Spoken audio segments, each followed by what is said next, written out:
Bienvenue sur le podcast Limerté. Je suis Clémentine, doula des familles spécialisée dans le sommeil de l'enfant. Dans mon quotidien, j'accompagne les parents à vivre une parentalité sans tabou. La Limerté, c'est la liberté d'être mère comme on l'entend, parfois un peu bancale, en équilibre entre ce qu'on voudrait faire, ce qu'on peut faire et ce qu'on fait vraiment. Entre ce que dit la théorie, ce que suggère l'entourage et ce qui nous correspond profondément. Vous allez donc entendre des histoires de mères du quotidien qui partagent la vraie vie, de joie, de galère, de questionnement.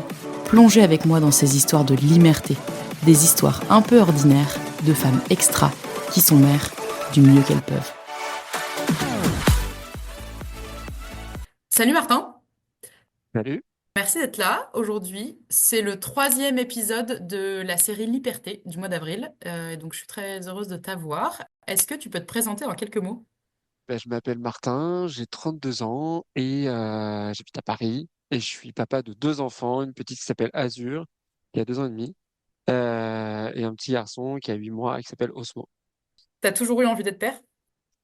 C'est marrant d'en a parlé avec Marie là cette semaine. Je pense que oui, en vrai. J'ai une réponse assez tranchée à cette question. Je pense que oui, même si en vrai je m'imaginais pas vraiment tout ce que ça voulait dire être papa. Mais par contre, c'est vrai que j'ai rarement imaginé ma vie sans enfant. D'ailleurs, et je disais à Marie, je suis pas sûr que ça soit quelque chose de particulièrement positif d'avoir jamais imaginé sa vie sans enfant, parce que je pense que c'est quand même un gros construit où je m'étais dit qu'en fait c'est un peu tu vois, le schéma classique de se dire bon bah je grandis, je fais mes études, je passe un peu, ensuite j'ai des enfants. Donc en fait, je pense que je subis plus, tu vois, mon envie que je l'ai créé moi-même quoi. Je sais pas si c'est clair, mais en tout cas, on se disait ça avec Marie quoi. Ouais, c'est presque, tu t'es même pas posé la question, quoi. C'était un peu une évidence. Bah ouais, enfin tu vois, on s'est posé en fait, on a fini par devoir se poser la question, vu le parcours, on en reparlera, mais en fait, effectivement, ouais, c'était assez linéaire pour moi dans ma tête. Genre, je voulais des enfants parce que je me faisais une représentation assez certainement idéalisée de ce que c'était d'avoir des enfants. Mais en tout cas, ouais, j'ai toujours voulu être papa, je pense. Hmm. C'est quoi la plus grosse claque que tu t'es prise en devenant père? Le truc que t'avais justement pas prévu. Oh, franchement, il y en a pas mal des claques qu'on prend, j'ai l'impression. Difficile de faire la hiérarchie des claques. En fait, j'allais dire le sommeil et je pense que je vais rétro-pédaler parce que en soi, le sommeil, c'est un truc un peu physique et je pense qu'on se prend tous cette claque-là, mais d'une certaine manière, on en sort tous quand même relativement rapidement. Je dis relativement rapidement parce que c'est quand même très long. Mais par contre, la plus grosse claque, c'est on va dire, le rapport homme-femme enfin, dans la parentalité. Parce que finalement, c'est un truc dont nous, on avait beaucoup, beaucoup discuté avec Marie. Enfin, Marie qui, du coup, m'accompagne et qui est hyper éveillée sur ces sujets-là. Et en fait, moi, la paternité m'a permis d'ouvrir pas mal de portes sur ces sujets-là. Pas que j'étais dans le déni et que je voulais pas en entendre parler, etc. Mais je pense que en fait, ça a concrétisé pas mal de choses dont on discutait déjà dans notre couple. Mais là, ça les a ancrés dans une réalité beaucoup plus dure, quoi. Et donc, tu vois, je te prends des exemples, mais d'avoir des discussions d'un coup d'un seul sur, en fait, il faut que ça soit égal sur tel sujet, tel sujet, tel sujet, tel sujet. En fait, ça te permet de tout, enfin, te rendre compte aussi à quel point c'est inégal dans l'absolu, quoi. Donc, Hmm. ouais, moi, ce sujet-là je pense que c'est le truc le plus transformatif dans l'expérience de la paternité. Et pour le coup, c'est hyper positif. Enfin, je le lis avec vachement de positif, ce truc-là. Ouais. T'as l'impression que ça a changé du coup votre organisation de couple et de famille? En fait, je pense qu'on était déjà assez, on dialoguait beaucoup de ces sujets-là avant, tu vois, à quel point euh, mon éducation en tant que mec pouvait être délétère dans notre couple, etc. Mais je pense que ça a permis de serrer un peu les vis sur certains sujets et de se dire que autant avant, il pouvait y avoir des petits débordements qui impactait la vie de l'autre, mais ça va. Autant Hmm. là, en fait, maintenant, on est quatre et en fait, on peut plus trop se permettre d'avoir des situations où il y a un déséquilibre, etc. Et je dis ça encore plus par le fait que nous, on est à Paris, nos familles sont pas à Paris, donc on n'a pas énormément d'aide par ailleurs. Donc, il faut qu'on ait une orga, ouais, un peu d'équerre, bien calée pour que tout fonctionne et que que le château de cartes, ça fonde pas, quoi.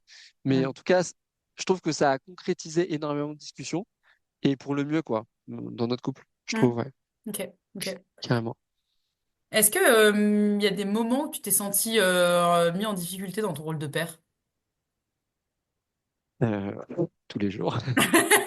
Voilà, c'est le message à Euh, retenir. C'est ouais, compliqué. c'est ouais. Euh, Bah en fait, pour moi, dans ta question, il y a un peu deux questions. Il y a est-ce que je me suis, enfin, est-ce que la parentalité rend vulnérable? Et la réponse est franchement oui, enfin, pour plein de raisons en fait. D'abord parce que, enfin, je le disais, on est fatigué, on doit gérer et notre couple, et nos enfants, et notre travail. Enfin, il y a quand même une sorte de monticule de choses qui viennent se mettre les unes au-dessus des autres. Et après, en difficulté au sens papa, donc la paternité, ouais, franchement, il y a plein de trucs que je trouve, je sais pas s'il faut énumérer, tu vois, mais il y a plein de trucs que je trouve difficiles. Là, ce qui me vient en tête en premier, euh, moi, c'est marrant, il y a un truc dont on a beaucoup parlé avec Marie quand on attendait les enfants et depuis qu'on les a, c'est on se rend compte à quel point on a des relations parfois difficiles avec nos propres parents, tu vois. Ouais. Et en fait, on voit aussi à quel point des gens peuvent avoir des relations hyper positives avec leurs parents. Et en fait, un truc auquel nous, on est hyper attentifs, c'est, OK, mais enfin, on essaie de construire la relation la plus saine possible. Et peut-être que parfois, on tombe dans des écueils, tu vois, d'être hyper transparent avec nos enfants et tout. Mais en fait, ça, je trouve que c'est un sujet hyper dur parce que c'est un truc qui pèse tu vois, qui est comme une ombre au tableau, quoi, qu'il faut gérer. Il y a ça, il y a franchement le fait que au quotidien, dans la vie, c'est quand même hyper. Enfin, tu te prends des claques un peu tous les jours, quoi. Allier ta vie professionnelle avec ta vie de papa, c'est quand même franchement pas simple. Et il y a aussi le fait tu vois, on pourra peut-être en reparler, mais de se vivre en tant que papa qui essaie d'être, enfin, même pas essaie, mais moi, franchement, je me sens en relation hyper impliqué avec mes enfants, mais c'est pas toujours simple, franchement, dans une vie professionnelle, quoi. Ouais. Euh, donc, ouais. Mais oui, franchement, il y a plein de moments où je me sens très vulnérable. Et je pense que c'est quand même une expérience, c'est pas très loin d'être une expérience, tu vois, qu'on peut comparer à une expérience sportive où en fait, il y a plein de fois, on se dit, OK, vas-y, mais j'ai envie d'abandonner, j'en peux plus, quoi. Parce que là, Mais t'as pas le choix. voilà, mais t'as pas le choix. Et c'est vrai que ouais, c'est un énorme travail de résilience au quotidien où je trouve qu'en fait, il y a beaucoup de petites choses, quoi, qui sont pas des difficultés en soi, mais tu vois, ta vie, en fait, devient un énorme calendrier dans lequel il faut faire rentrer plein de choses. Je sais pas, là, Azure, elle a un rendez-vous chez l'ophtalmo, bah, boum, ça s'accumule avec l'autre qui a une gastro. Donc, enfin, en fait, tout devient un espèce tu vois, un espèce de jeu de Lego dans lequel il faut faire tout rentrer. Donc, en fait, tu as des micro-difficultés qui, en soi, ne sont pas compliquées, mais voilà, il faut les gérer une par une, quoi. Et ça, franchement, je trouve ça. Ouais, c'est intense, très Ouais. intense. D'où l'importance d'en discuter en couple aussi pour que ce soit pas qu'un seul parent qui porte ça, quoi. Exactement. Est-ce que ça a impacté ta carrière professionnelle d'avoir des enfants? Toi, tu parlais du fait que c'était, mine de rien, difficile de mener un job et d'être parent en même Mm. temps. Est-ce que toi, tu as l'impression que ça a changé quelque chose dans ton job de devenir parent? En vrai, je suis pas sûr que c'est été l'élément déclencheur parce que je pense que j'avais mis en place des choses avant d'avoir des enfants. Tu vois, notamment sur l'équilibre vie pro, vie perso. J'ai jamais été, tu vois, un énorme fan de rester jusqu'à 23h30 dans les bureaux, etc. Donc ça, c'est pas trop mon délire. Par contre, ce qui est certain, c'est que t'as et on en parlait avec Marie il y a pas longtemps, mais on a une présence au travail qui est un peu perlée, quoi. Tu vois, c'est-à-dire que, non, mais c'est vrai. Et franchement, ça, c'est un truc que j'assume désormais. Pendant, à... Honnêtement, pendant les 2 premières années d'Azure, je trouvais ça compliqué parce que j'avais toujours l'impression d'une certaine manière trahir un peu mes collègues. Tu vois, de dire, bah non, en fait, moi, tu sais, cet après-midi, je suis pas là, j'ai 2 rendez-vous avec Azure, un pour machin. Enfin, alors que maintenant, je l'assume beaucoup plus et j'assume beaucoup plus aussi être dans une posture dont, bah, en fait, de toute façon, bah, ça, c'est les responsabilités qui m'incombent. Moi, après, derrière, je peux trouver mes méthodes d'organisation, bosser plus tôt, bosser un peu plus tard, ou alors même, tu vas me dire, bah, j'essaie d'être le plus efficace possible. C'est vrai que euh, pour l'instant, je suis plus en train de trouver des solutions pour faire la même chose qu'avant, dans un temps qui est certainement un peu plus court. Mais Hmm. tu vois, je dirais pas que ça a contraint ma carrière, que j'ai dû arrêter des choses, parce que c'est pas franchement le cas et que je suis dans des boîtes où ça s'est toujours bien passé. Peut-être le truc auquel je pense là comme ça, c'est je pense que pour le coup, je m'étais souvent dit, bah tiens, il faudrait que avec Marie, on se fasse une chouette expérience à l'étranger, etc. Je pense que c'est plus dans la projection aussi de me dire que bah ouais, en fait, tu peux pas faire des sauts de puce dans des boîtes à droite à gauche parce que tu as besoin d'un peu de stabilité. Et donc en fait, tes projets que tu voyais comme étant hyper faciles et accessibles il y a 10 ans, bah là, faut les prévoir avec un peu plus de, tu vois, faut anticiper le truc, quoi. Si demain on veut partir habiter à Madrid, bah, on peut pas décider ça du jour au lendemain Mm. parce qu'il y a les kids, quoi. Et donc, enfin, je sais pas, faut trouver des écoles, des crèches. Faut savoir s'ils sont prêts à faire un truc pareil. Enfin, ouais, c'est peut-être plus sur ça, en fait, que je trouve que ça a impacté ma vie. C'est plus dans la projection à 5-10 ans, tu vois. Mais Mm. franchement, au quotidien, je trouve que je fais partie des gens qui ont un impact relativement faible sur leur vie pro. Et Ok. pour ça, mais franchement, mes employeurs sont cool, quoi. Ok. T'as pris un congé paternité à la naissance de tes enfants? Ouais, j'ai pris à chaque fois entre 7 et 8 semaines, je crois. Ok. Que j'ai étendu un peu. Comment tu Euh, l'as vécu? Comment tu les as vécus? bah, de manière assez différente les deux. Euh, C'était assez particulier en fait. Bon alors pour Azure, la première du coup, c'était parti très particulier parce qu'en fait moi j'ai une pathologie à côté, donc j'ai une maladie chronique à côté et en fait la violence de la fatigue a fait que en fait je suis tombé assez rapidement malade en ayant Azure avec nous parce que on était tous les deux franchement au bout du roule et moi j'étais vraiment pas bien. Et donc, en fait, j'ai fait 2 périodes d'hospitalisation courtes, mais quand même d'hospitalisation. Et donc, Azure, elle a été vachement perturbée par ça. Je pense qu'elle était toute petite. C'était pendant le congé pat, euh, qui du coup s'est étendu d'autant que l'hospitalisation a duré. Mais, euh, mais ouais, j'ai eu une rentrée dans la maternité qui était assez violente parce que ouah, enfin, il y avait tout qui s'enchaînait, quoi. Et notamment, moi, mon corps, il a un peu souffert. J'étais pas très bien.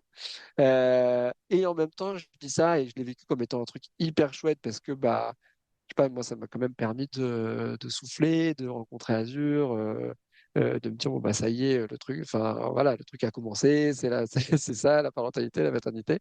Euh, et après, ce que j'ai très mal vécu et ce qu'on a très mal vécu dans notre couple avec Marie, c'est en fait le retour, donc mon retour au bureau et sa période, on va dire, de solitude un peu avec Mm. Azure. Et en fait, on s'en est pas rendu compte tout de suite, mais en fait, Marie a pris très très lourd sur cette période-là. Pas parce que moi j'étais dans une logique de non, mais en fait, je peux plus t'aider. Là, ça y est, je suis focus travail, parce que franchement, j'avais un employeur à l'époque qui était hyper chouette là-dessus, donc c'était pas un sujet. C'était plus que en fait, de facto, même si j'étais pas dans le présentéisme au travail, en fait, de facto, j'y étais quand même un peu. Fallait que j'y aille, il fallait que je prenne des calls, etc. Donc bon, bah voilà. Et en fait, comme on avait toujours fait tout ensemble pendant les 7 à 8 semaines, là, d'un coup, ça s'arrêtait brut. Et ça a coïncidé aussi avec le moment où Azure a commencé à être un peu plus active, moins bien dormir, etc. Et donc, en fait, on a eu une vraie période de creux, à la fois dans notre couple, dans notre parentalité. Je voyais Marie qui était pas bien du tout, qui pleurait un peu pour tout et rien. Et ça, en fait, j'ai envie de dire, on a très bien vécu notre congé parentalité.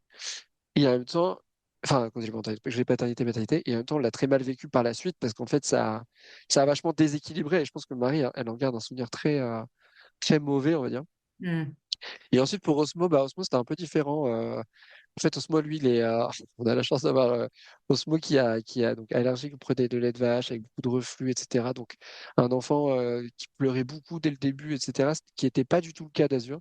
Azur nous a fait une rentrée dans la parentalité très smooth. Franchement, c'était un bébé très calme, etc. Et Osmo, beaucoup moins. Et c'est normal, hein, il avait des problèmes de santé. Mais alors là, franchement, alors, on a de la chance de ne pas être à Paris parce que je pense on aurait explosé. Mais Mm. franchement, c'était dur. Enfin, c'était dur d'avoir un enfant qui souffrait, qui pleurait beaucoup, une grande qui comprenait quand même pas très bien pourquoi, en fait, elle se prenait. Enfin, on lui avait dit, ouais, ça va être canon, tu as un petit frère et tout. Et bah, c'était pas si canon que ça, quoi. En fait, elle avait quand même un bébé qui pleurait tout le temps autour d'elle. Euh, Elle voyait qu'on n'était pas à 100%. Nous, bah, en fait, on prenait physiquement la charge de se dire, bah, en fait, on va faire des activités avec la grande, on va essayer d'endormir en se motant, enfin, comme on peut, un Mm. bras, etc. Et en fait, c'était vraiment dur. Et pour le coup, c'est marrant parce que autant Azure, je l'ai pris comme une découverte, tu vois, de se dire, OK, bah, on va découvrir notre enfant. Autant Osmo, je l'ai plus pris un peu comme du care, quoi. Enfin, vraiment, je vais m'occuper de lui, au sens, Mm. bah, je vais te mettre en sécurité, je vais te changer ton lait, je vais te mettre, enfin, tu vois, on va aller voir des médecins ensemble, etc. Mais c'était pas du tout la même approche. Et je pense que c'est pas pour rien aujourd'hui qu'il a encore des problèmes de sommeil, etc. Osmo, parce qu'en fait, je pense que son entrée dans l'alimentation et sa jeune vie a été très compliqué. Hmm. Tu vois, tout de suite, il a eu tu vois, des brûlures, etc. Et franchement, c'était dur, en fait. Enfin, on était vraiment dans un, comme je te dis, on était dans un truc de care, quoi, qui n'était Hmm. pas extrêmement, c'était pas le meilleur moment de ma vie, quoi. Parce que Hmm. du coup, certes, alors on se faisait des balades sur la plage et tout, pour le coup, là-dessus, on avait vachement de chance. Mais ouais, c'était dur. Franchement, c'était dur. Osmo, c'était pas simple. Pas simple du tout. Ouais, les bébés RGO, je Ouais, trouve que c'est vraiment le. Je vais pas dire le pire, parce qu'il y a toujours pire, mais c'est très ouais, très compliqué à gérer, ouais. ouais, Surtout quand ouais, on a c'est un hyper deuxième dur. qui est pas très vieux, finalement. Comment Non. vous avez vous êtes sorti de ça en couple, par exemple par rapport à votre couple, pour survivre à cette période justement de pilote automatique? Sur le RGO, tu veux dire, ou sur... Bah non, en général, tu vois, sur ces mois super compliqués de début de deuxième enfant. Si vous en êtes sorti, hein, Ah, peut-être que vous êtes encore bah dedans. alors, ouais, c'est ce que j'allais dire. Moi, je considère qu'on n'en est pas, on n'est pas totalement sorti. Voire même, non, on est encore... Enfin, tu vois, à mon sens, on est encore dans la seringue, là. Enfin, franchement, on se dort pas encore très bien, etc. En fait, alors déjà, moi, j'ai la chance d'être avec tu vois, une partenaire qui est hyper positive. Euh, et enfin, je le dis, moi, j'ai plutôt un caractère de stressé, d'anxieux, etc. Et franchement, ça aide d'avoir ton pendant dans ton couple qui lui est positif, qui aimerait s'en sortir, etc. Je pense que Marie a aussi, euh, en fait, elle connaissait aussi très bien, tu vois, elle avait lu vachement de trucs, écouté vachement de podcasts, etc. On avait une pote dans notre entourage qui avait eu deux bébés RGO auparavant, qui nous a beaucoup conseillé. Je pense que Marie, elle a réussi à glaner pas mal de conseils et donc du coup de pistes d'action sur ce truc-là. Hmm. Euh, donc en fait, je pense je sais pas, on a fait les rendez-vous les uns après les autres. Je te dis, on a fait, en fait, on les a encore maintenant, hein. Enfin, on n'a pas du tout réglé le sujet. Mais en fait, le tunnel dans lequel on est, moi, je le relativise aussi beaucoup parce que je pense qu'on kiffe être parents avec Marie. Vraiment, enfin, tu vois, on prend du plaisir. Là, ce week-end, il a fait beau. Je sais pas, on était un peu partout en vélo avec nos enfants. On fait des activités avec eux, etc. Donc, j'avoue qu'il y a quand même un truc euh, c'est hyper dur.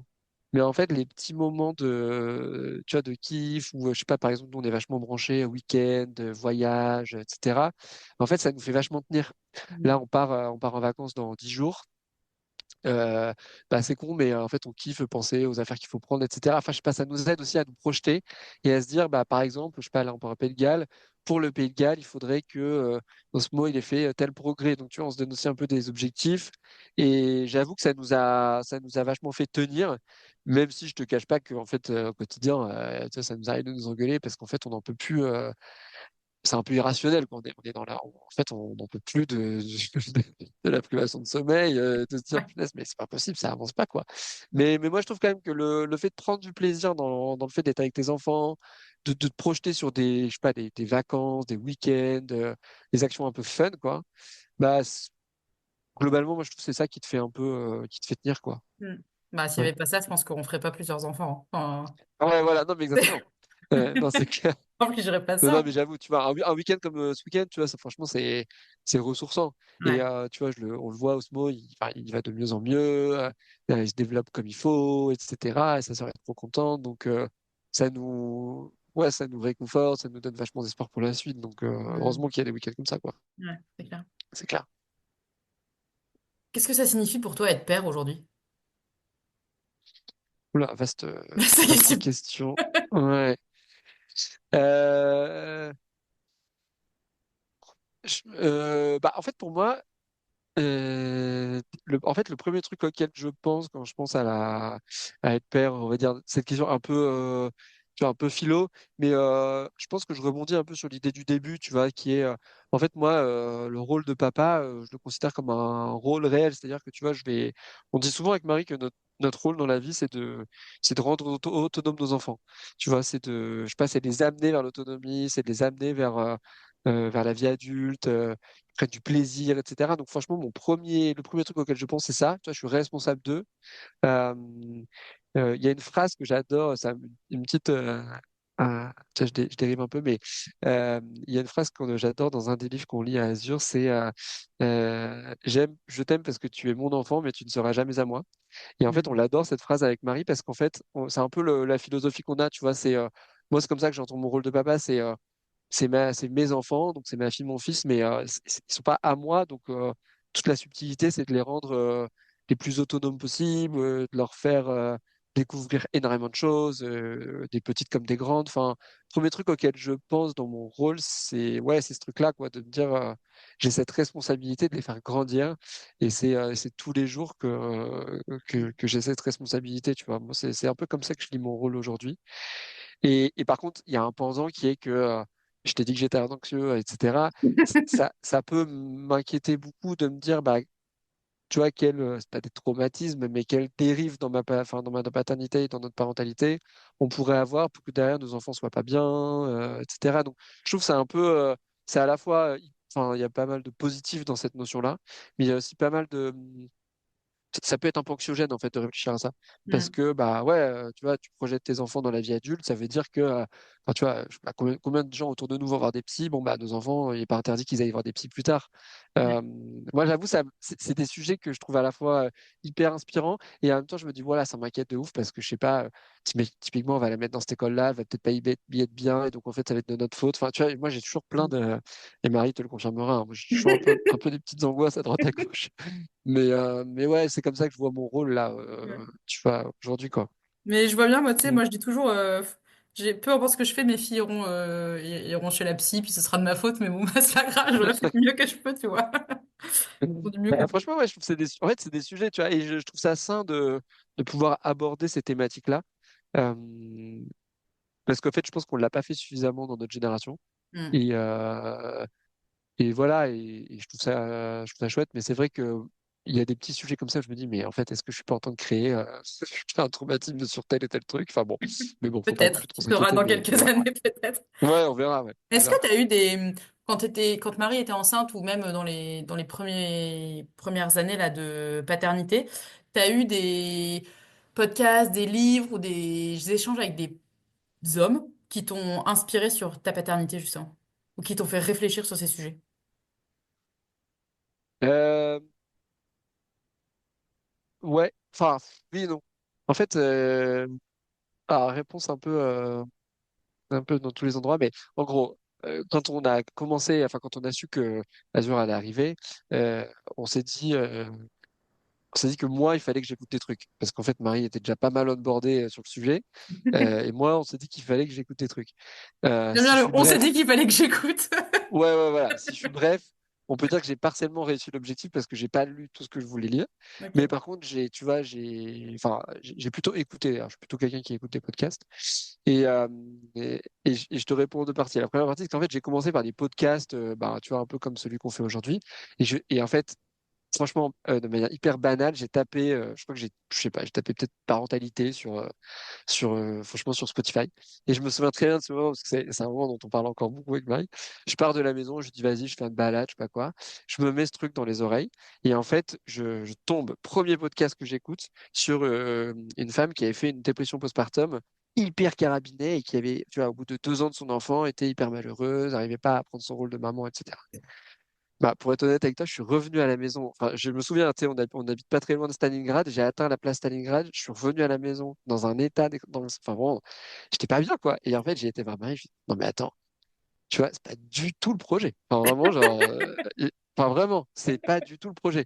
Et donc, en fait, je me suis dit, et là, je me suis dit, voilà, il faut absolument je sais pas, qu'on débunk le sujet postpartum, dépression, etc. Et donc, en fait, je sais pas, c'est le premier truc qui m'a habité. Et mon mari m'a dit, t'as choisi le pire truc en premier. C'est Bon, clair. voilà. Mais en tout cas, c'était le premier, franchement, c'était le premier podcast. Et je me souviens que ça m'avait fait. Enfin, je me suis dit, non, mais qu'est-ce que c'est que cette histoire? Tu vois, faut pas en arriver là. Enfin, c'est pas possible.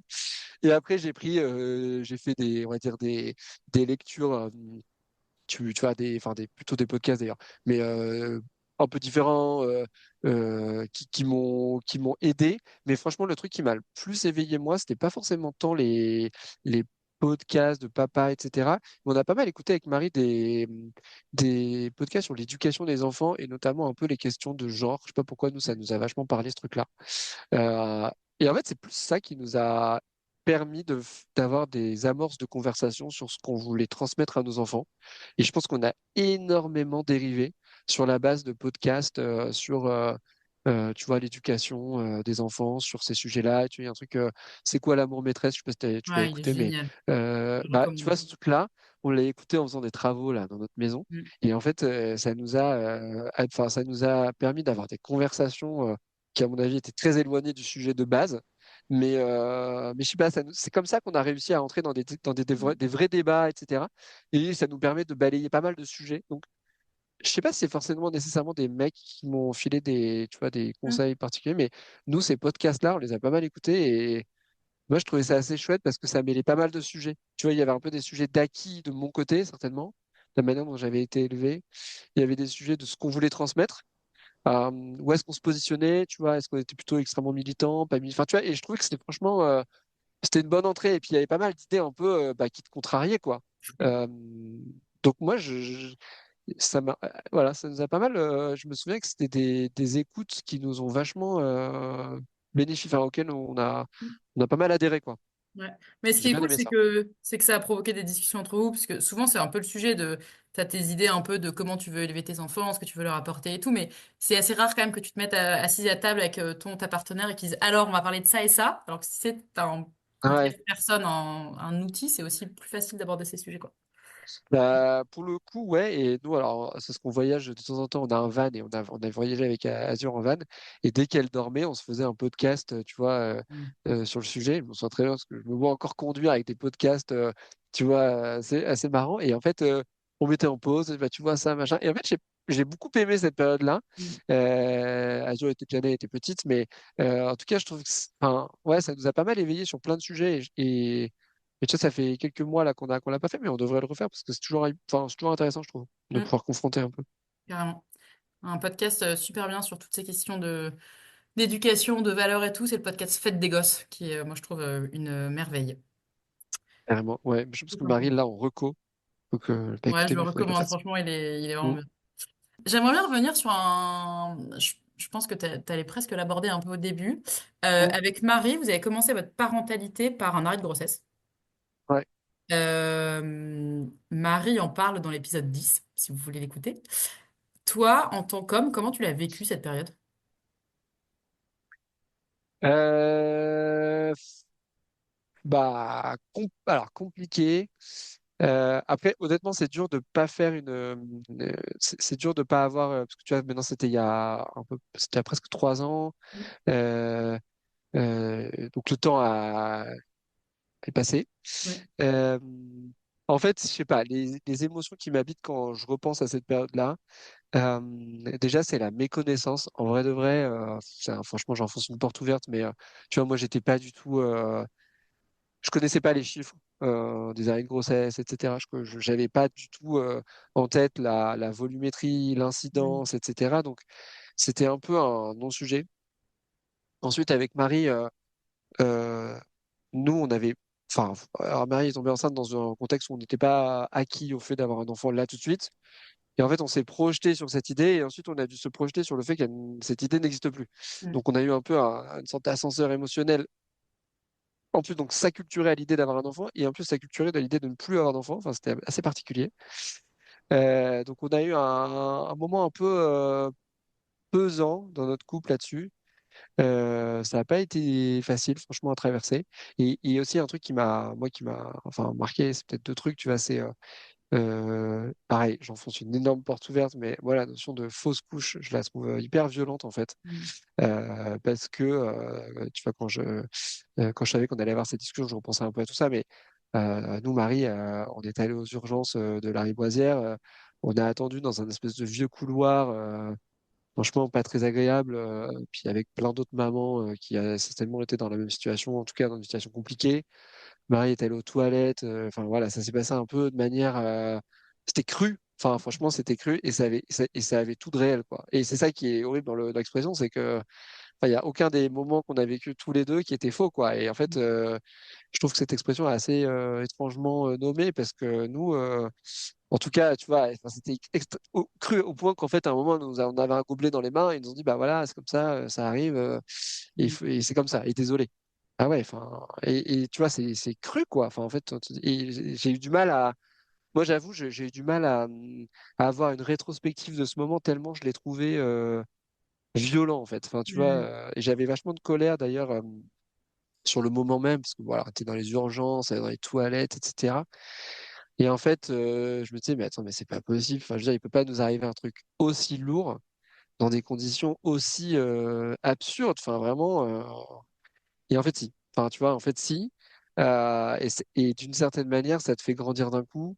La gynéco qui était avec nous, elle était gentille, mais tu vois, c'était peut-être sa septième fausse couche. Il était midi. Mm. Bon, bah, je sais pas, il y a un côté, waouh, enfin, toi, et puis, tu sais, on est sorti de là, on est arrivé à 10h, on est sorti de là à 13h, et puis après, il fallait aller au Monop acheter un sachet de pâtes, tu vois. Enfin, je veux dire, Ouais. non, mais, et t'es là, waouh, le truc, quoi. Et en fait, c'est vrai que moi, j'avoue, on a grandi, franchement, on a grandi. Et Mm. pourquoi je disais que ça a été compliqué, c'est parce qu'en fait, après, on s'est senti un peu vide de projet dans notre couple. C'était assez particulier. Et je me souviens très bien de Marie qui me dit, on était parti en week-end pour un peu se ressourcer, qui me dit, bah, tu vois, là, j'ai besoin que tu me relances sur un truc parce que je me sens, bah, je sais pas, j'ai l'impression qu'on a plus trop de buts, je sais pas trop où on va, etc. Et en fait, bah, ouais, ça nous a vachement laissé un moment de flou. Et je pense qu'on était tous les deux, c'est rare parce qu'on dialogue beaucoup avec Marie, mais en fait, on était tous les deux un peu dans nos, tu vois, dans nos tunnels qui communiquaient pas bien. Mm. Et en fait, on se parlait moins. Je sentais qu'elle avait besoin d'un projet, mais moi, je savais pas trop quoi lui donner comme projet, puis moi non plus, j'avais pas trop d'idées de projet.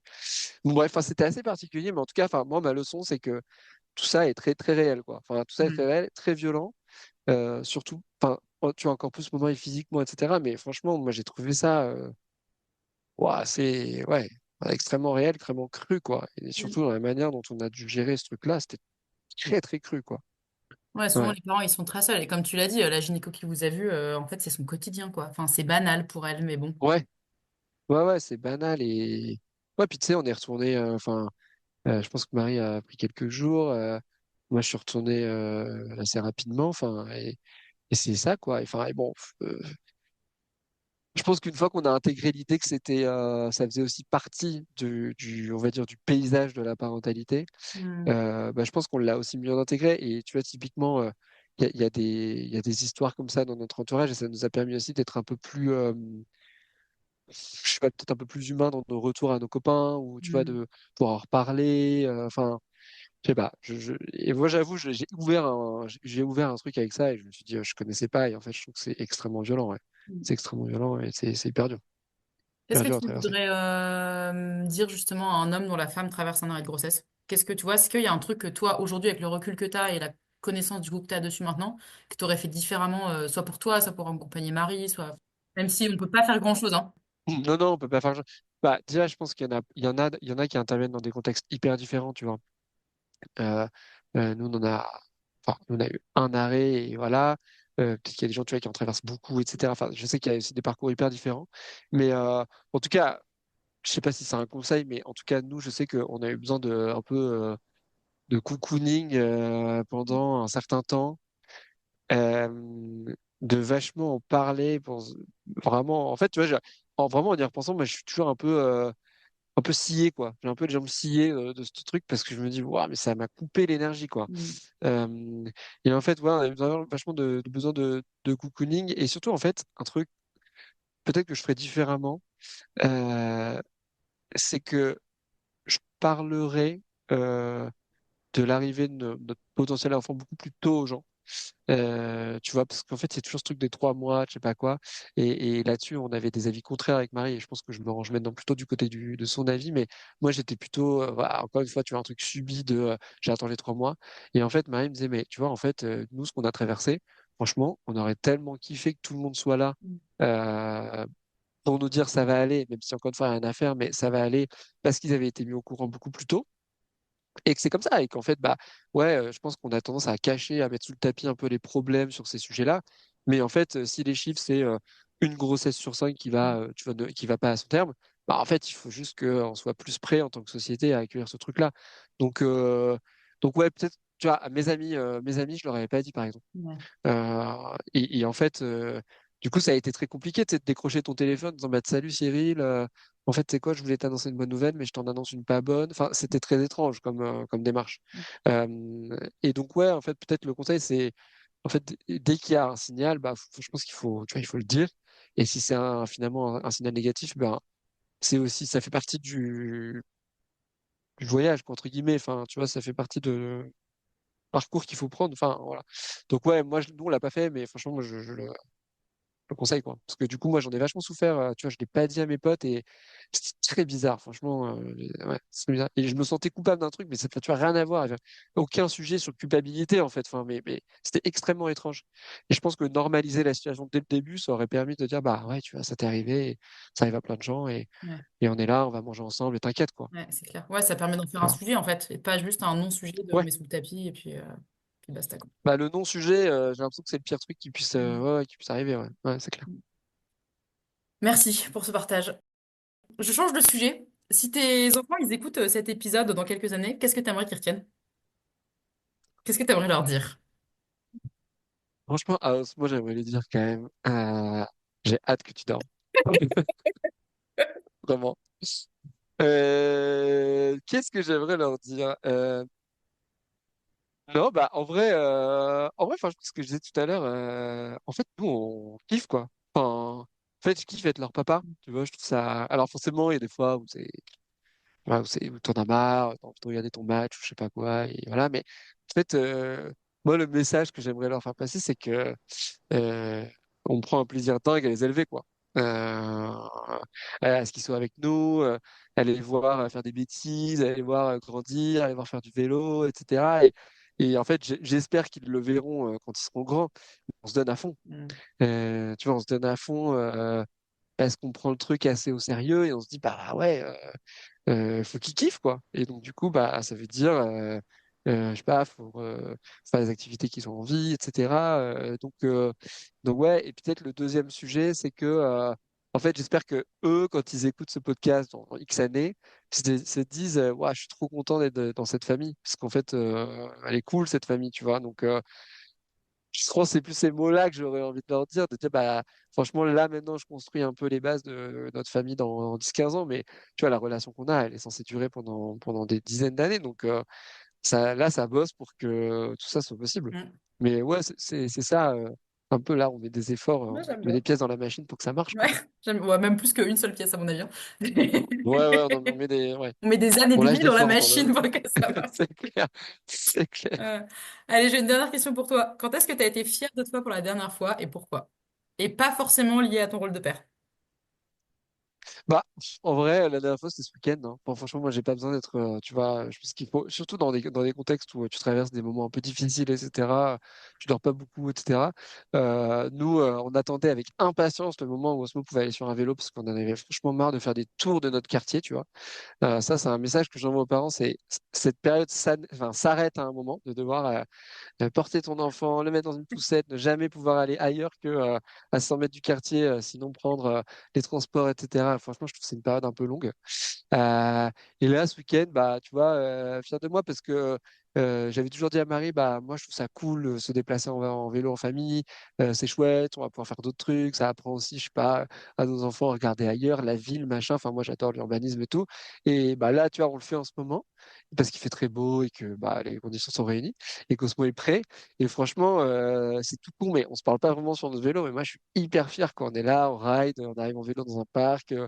Enfin, je trouve ça cool, tu vois, c'est cool. Et c'est des petites victoires où tu te dis, waouh, ça fait kiffer d'avoir réussi, quoi. Euh, donc, franchement, c'est Ouais, c'est pas un clair. achievement de fou.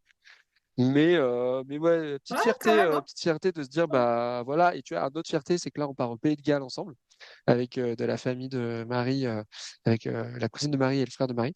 Et pareil, en fait, tu vois, quand on était dans la seringue d'un bébé qui dormait pas, qui était sous antiacide, avec un lait qui a l'air franchement pas bon, il pouvait pas manger, il a été suivi par une ortho pour déclencher la mâche, etc. Enfin, franchement, tu vois, le truc, tu te dis, mais ouais, le tunnel des angoisses, quoi. Mais en fait, pendant ce tunnel des Mm. angoisses, on s'est dit, bah, c'est pas grave, on réserve des vacances au Pays de Galles peut-être dans l'endroit le plus hostile aux enfants du monde, avec de la pluie, du froid, tout ce que tu veux, des moustiques et tout. Mais c'est pas grave, tu vois. Et en fait, fierté, c'est bah, ça continue. Ça continue, ça déroule et on va y aller. Et au Pays de Galles, peut-être qu'en fait, on va pas dormir pendant les 7 jours. Mais, non, mais on est là, tu vois. Enfin, en fait, moi, j'avoue, ma fierté, Mhm. c'est d'être là, tu vois. C'est d'assumer d'être au Mhm. taf, c'est un peu ça mon truc. J'ai pas besoin d'un truc waouh, comme tu disais. Je pense que quand on est parent, il y a déjà tellement de trucs à faire au quotidien. On a pas C'est envie de se clair. mettre des défis, hein. Franchement, non, mais les petits ego boosts Ouais, font du bien, tu vois. ouais, Et c'est clair. franchement, le fait d'arriver à tenir tes projets, Ouais. moi, je trouve que c'est hyper exaltant, quoi. Mm. Parce que tu te dis, bon, bah, on a tenu, on a fait ce truc-là. C'était absolument pas du tout ce à quoi je m'imaginais, mais c'est pas grave. Voilà. Et en fait, c'est cadre. Enfin, Ouais, du c'est coup, vrai. c'est arrivé. Et nous, avec Marie, on est vachement comme ça. Dans ce truc, bah, de toute façon, on a pris les billets, donc on y va. Ouais, Et une fois qu'on est là-bas, bah, tu vois, on improvise. ouais, trop bien. Donc, ouais, je pense que c'est cool de penser comme ça, quoi. Ouais, carrément. C'est un bon message. Et puis, de toute façon, plus le temps passe et plus on oublie comme c'était galère, hein, donc bon, on se souviendra des Ouais, bons moments. c'est clair, c'est clair, c'est clair. Trop bien. Merci Martin pour tout ton partage. C'était hyper intéressant d'avoir ça. Je pense que tu as une bonne vision. Tu vois, tu disais tout à l'heure que tu étais plutôt anxieux, stressé et tout, mais je trouve que tu partages quand même plutôt des trucs optimistes. Donc c'est bien. C'est hyper agréable. Bon, bah, tant mieux. Merci Martin. Cet épisode est déjà fini. S'il t'a plu, n'hésite pas à mettre 5 étoiles au podcast et à t'abonner, quelle que soit la plateforme d'écoute sur laquelle tu es, puisque plus il y a d'avis, d'étoiles et de personnes abonnées, plus le podcast est visible.